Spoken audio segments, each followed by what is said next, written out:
Hello, teachers and students. This is week 3, lesson 1, so 3.1 of unit 2 of the middle school ENL standalone curriculum. So let's break down this lesson, what's going to happen in this lesson. You have lots of slides over here at the beginning of this presentation that have things like standards, a unit overview, some considerations for teaching this lesson, as well as some big moments to consider in the lesson. Please also note down here this note for teachers on many of the slides that can give some suggestions on how to modify and differentiate this lesson for your learners. So, the big portion of this lesson is the text, and there are just discussion questions in the text. But in this lesson, we've got 5 big moments. We start with the opening, or do now. There's a before reading activity, into the text, after the reading, and the closing and connecting. Just to give a better idea of how all this plays out, let's go through these slides together.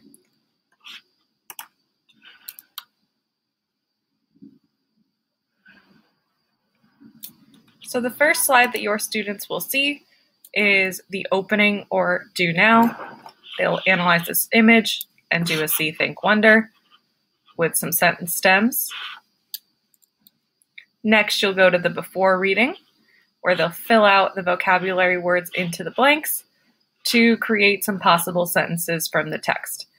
The purpose of this will be to read the text closely to learn about the Gumpertz family. And any of these words that are hyperlinked, you or students can click on, and it will take you to a vocabulary.com link to the word. After that, students will get into the text. There is a recording linked here and the text linked here. Please note that the text that's linked here is a PDF. If you would like the document version, please see this lesson folder on TeachHub.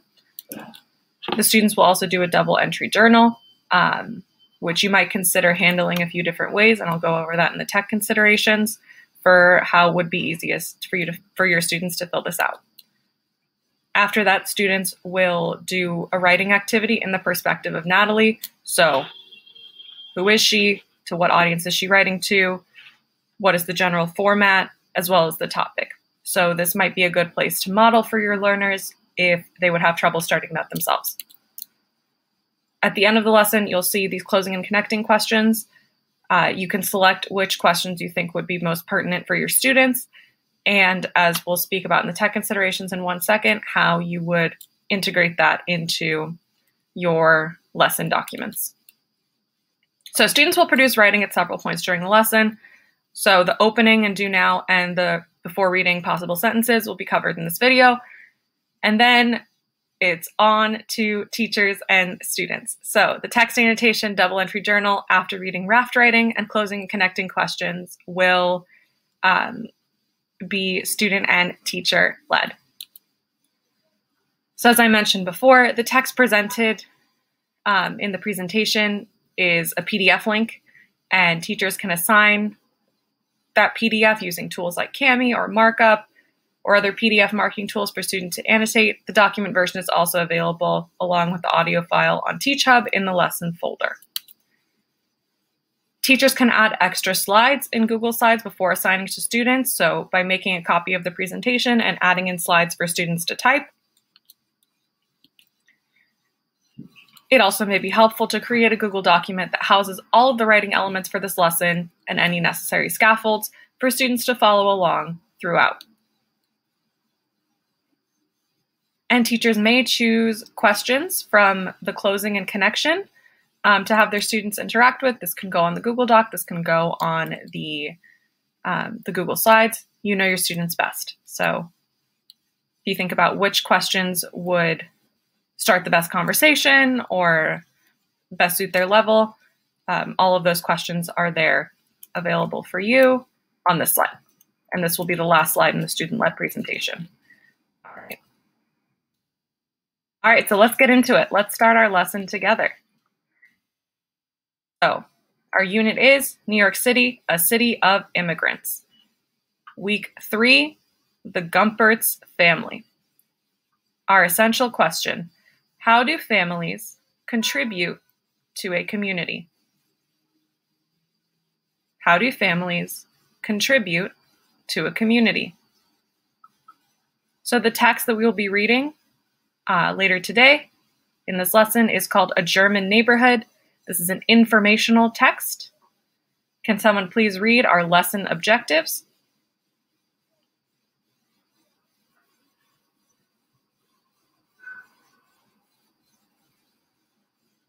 All right. To read closely in a text in order to make logical inferences. To interpret words and phrases as they are used in a text. So if any of those words, like interpret, or logical, or inferences, you're maybe not sure about what they mean, you can do a quick search and find their definitions. So the first thing we are going to do is we're going to look at this image right here. Think about what we see, what we think, what we wonder. What we see, what we think, and what we wonder. So there's some helpful sentence starters down here for you. So you're going to complete the sentences. In this image, I see. What do you see here? I think that, so based on this image, what is something that you can infer? What is something that you think about this image? And one thing you wonder. So one thing that you're kind of confused about, that you're not sure, that you might want to ask this family. All right, please pause the video now and fill out these sentences.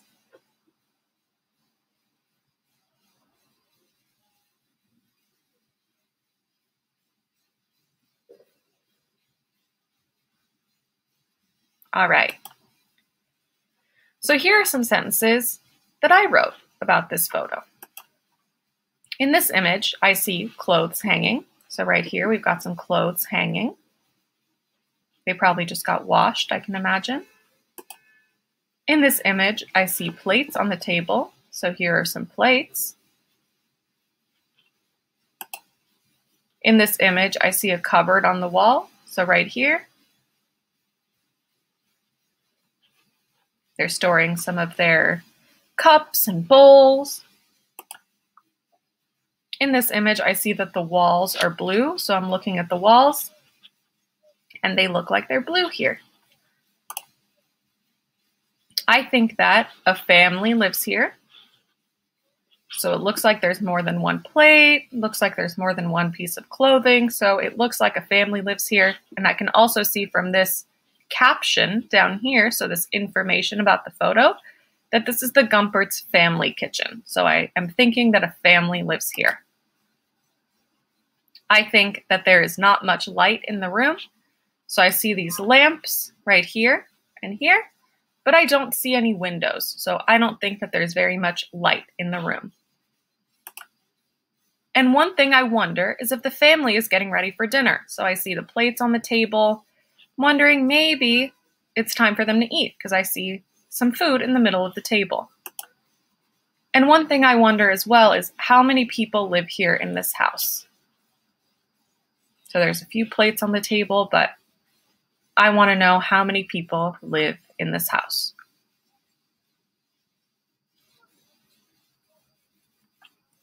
All right, make sure that you have your sentences written down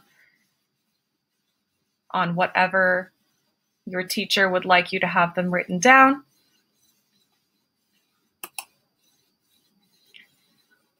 Now let's do another activity. So here are some sentences from our story.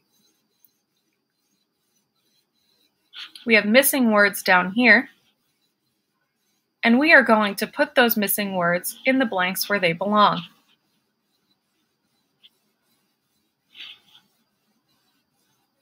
Students, check in with your teachers where they would like you to complete this activity if you're not sure. Can someone read the set the purpose out loud, please?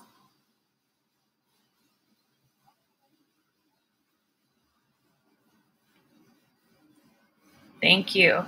So we will read the text closely to learn about the Gumpert's family as they settled in New York City. Some words that might be a little bit challenging would be contribute and economy. On the slides, you can click on these links and you'll be able to see what they mean. It'll take you right to the definition here as well. You can click on these words if you're not sure what they mean. So please pause the video now and go ahead and complete this activity.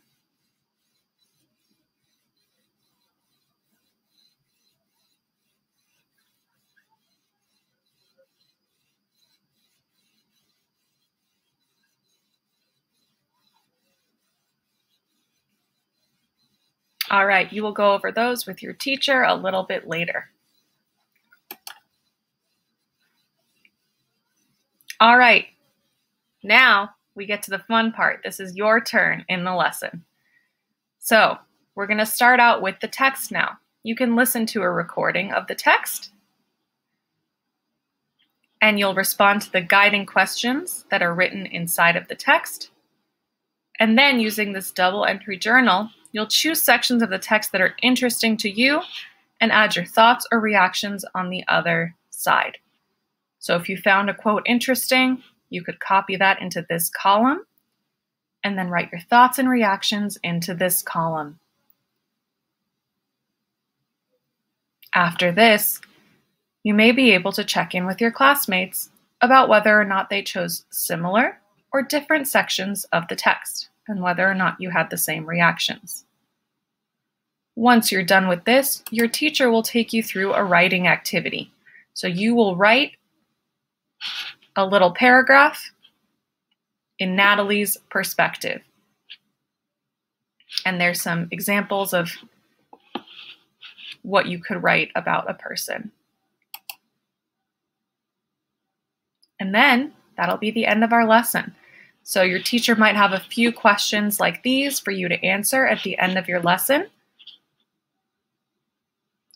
But for now, go ahead and get started on the reading. Good luck.